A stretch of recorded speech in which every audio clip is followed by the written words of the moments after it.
Your phone is face down on the table. You told yourself you wouldn't touch it. 10 seconds later, your hand moves anyway. You don't decide to check it. It just happens. And the real answer for why is far stranger than bad habits or no willpower. This isn't about weakness. It isn't about technology being evil. It's about a system inside your brain that is millions of years older than the phone in your pocket. And that system has been hijacked with terrifying precision. Something built for finding food and avoiding predators is now firing every time a red notification dot appears. Why would something so ancient respond to something so new? Start with a word you've heard 1,000 times: dopamine. Most people think dopamine is the pleasure chemical. That's wrong. Dopamine isn't about pleasure, it's about anticipation. It's the chemical that fires before you get the reward, not after. In the 1990s, a neuroscientist named Wolfram Schultz ran experiments on monkeys, tracking dopamine neurons while the animals learned to expect a reward, usually a small amount of juice. At first, the dopamine spiked when the juice arrived. That made sense. But as the monkeys learned to predict the reward, something shifted. The dopamine spike moved earlier. It stopped firing for the juice itself. It started firing for the signal the juice was coming. Your brain isn't built to reward you for getting things. It's built to reward you for the chase. The anticipation is the drug. The actual reward is almost secondary. Now hold that thought and go back further. Long before phones, long before agriculture, your ancestors survived by foraging. Food wasn't guaranteed. A berry bush might be full one day and empty the next. A hunt might succeed or fail. Nothing was predictable.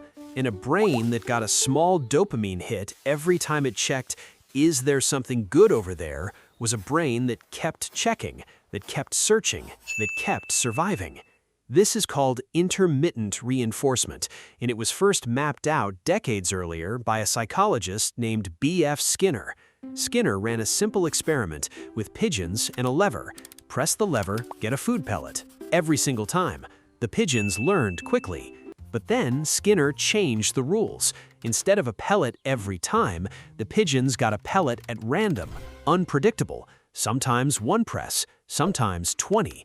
The pigeons didn't press the lever less, they pressed it more, obsessively, compulsively, because when a reward is unpredictable, your brain doesn't relax, it fixates. Certainty calms the search. Uncertainty fuels it. Do you see where this is going? Your phone doesn't give you a notification every time you check it. Sometimes there's something, a message, a like, a match. Sometimes there's nothing. That inconsistency isn't a flaw in the design, it is the design. Every app with a feed, a like counter, or a notification badge is running Skinner's pigeon experiment on you thousands of times a day at a scale no ancient forager or laboratory bird could have imagined. There's a researcher who spent years studying exactly this. Not in pigeons, but in humans, and not with phones, but with slot machines. Her name is Natasha Schüll, an anthropologist who spent over a decade embedded with gambling addicts and the designers who built the machines that hooked them. What she found was unsettling. The people who play slot machines compulsively often say they're not playing to win. They're playing to stay in what she calls the zone, a trance-like state where the anticipation of the next spin matters more than any single payout. Schüll's research became a blueprint, whether intentionally or not, for the apps on your phone. Infinite scroll has no stopping point, just like a slot machine has no natural end. The pull to refresh gesture mimics the pull of a slot machine lever, right down to the physical motion, and the reward, a new post, a new message, a new video, arrives at random intervals, just unpredictable enough to keep your dopamine system locked in anticipation mode. Here's the part that should genuinely unsettle you. None of this is accidental. The people who design these systems know precisely what Schultz found in monkeys and what Skinner found in pigeons. They build products around variable reward schedules on purpose because they know unpredictability keeps people checking far longer than certainty ever could. You are not weak-willed. You are responding exactly the way a human brain is supposed to respond to a stimulus engineered to exploit a system that kept your ancestors alive for 200,000 years. Think about what that ancient system was actually for. A forager checking a berry bush wasn't being lazy or addicted. She was gathering information critical to survival. Is there food here today? Has anything changed since I last looked? That checking behavior wasn't a flaw. It was intelligence. It was vigilance. The brain that checked more often and adjusted its behavior based on what it found out-survived the brain that didn't bother looking. Now, that same vigilance gets triggered by a small red circle with a number in it. Your brain doesn't know the difference between "there might be food over there" and "there might be a message over there." Both trigger the identical anticipatory dopamine response. Both feel, neurologically, like something worth checking. Your prehistoric survival software is running in full force, except now it's aimed at an infinite feed with no bottom and no end. So why can't you just decide to stop? Because deciding happens in a different part of the brain than the one doing the checking. The prefrontal cortex, the part responsible for long-term planning and self-control, is relatively new in evolutionary terms, and comparably weak against the older, faster systems tied to dopamine and anticipation. When you're mid-scroll, you're not making a rational choice each time your thumb swipes up.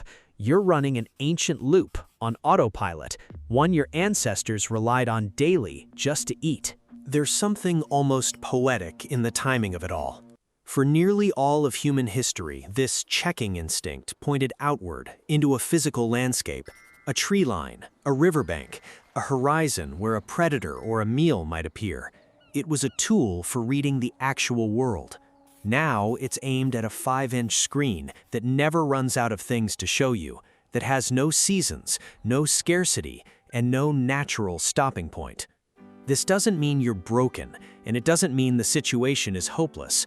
Understanding intermittent reinforcement is itself a kind of defense. Once you know a system is engineered to exploit unpredictability, you can start engineering predictability back into your own life. Turning off notifications removes the random cue.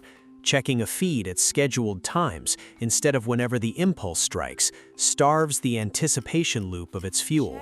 Even placing the phone in another room removes it from the environment your ancient checking instinct is scanning in the first place. None of this requires more willpower. It requires less exposure to the trigger. That's not a character flaw you need to fix. That's a design problem you can outmaneuver. So the next time your hand reaches for your phone before your mind even decides to, remember what's actually happening underneath.